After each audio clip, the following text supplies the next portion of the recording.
Alexander the Great conquered the known world before his 33rd birthday. When a sudden fever took his life in Babylon in 323 BCE, the largest empire on earth was left without a ruler. The royal court immediately faced a succession crisis. Alexander's only surviving blood relatives were his cognitively impaired half-brother, Arrhidaeus, and his wife, Roxanne, who was currently 7 months pregnant. This map shows how quickly Alexander's unified territory fractured into militarized stones. His most powerful generals, men known as the Successors, immediately began carving up the regions for themselves. In ancient Macedonia, authority was tied to the command of troops. Alexander's veteran commanders viewed his heirs as valuable political assets to be traded and held. These commanders lacked the divine right of kings, so they needed another way to legitimize their land grabs. They turned to matrimonial diplomacy to borrow the royal authority they couldn't claim by birth. Senior commanders treated their own daughters as bargaining chips. They married them off to rival factions to forge temporary truces and consolidate their military footholds. However, the women born directly into the Argead royal bloodline refused to sit by while their legacy was divided. They possessed the actual lineage these generals were fighting over. For these queens and princesses, their royal ancestry became a tactical weapon.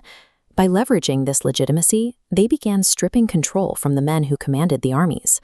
Adea Eurydice was a teenager, but as the granddaughter of Philip II, her claim to the Macedonian throne carried immense weight with the troops. She possessed formal martial training, an education she used to recruit a Macedonian army and incite mutinies against the established regents. Recognizing she needed a tactical ally, she aligned herself with the commander Cassander. Together, they campaigned to install her husband as the true king, with Adea Eurydice serving as the vocal power behind the throne. By raising her own forces and dictating terms to veteran commanders, she forced the Macedonian generals to negotiate with a woman on the battlefield. This challenge caught the attention of Olympias, Alexander the Great's protective mother.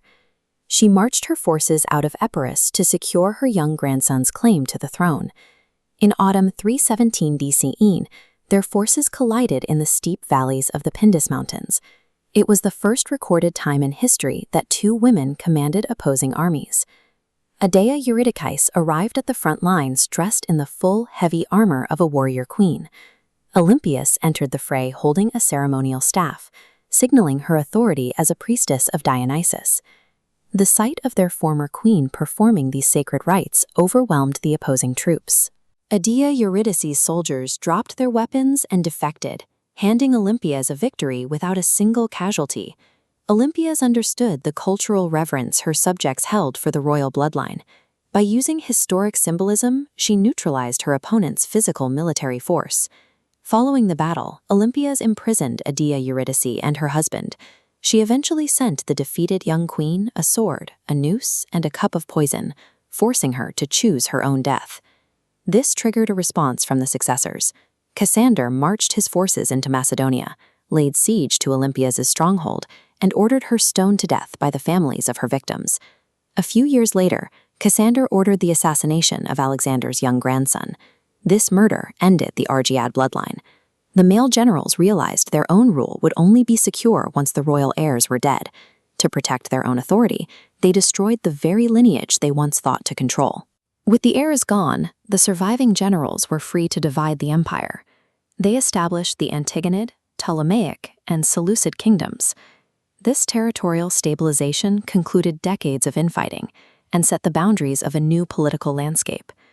Historical accounts typically credit the male successors for shaping this era. Yet the final breakage of Alexander's legacy was decided in a war between women.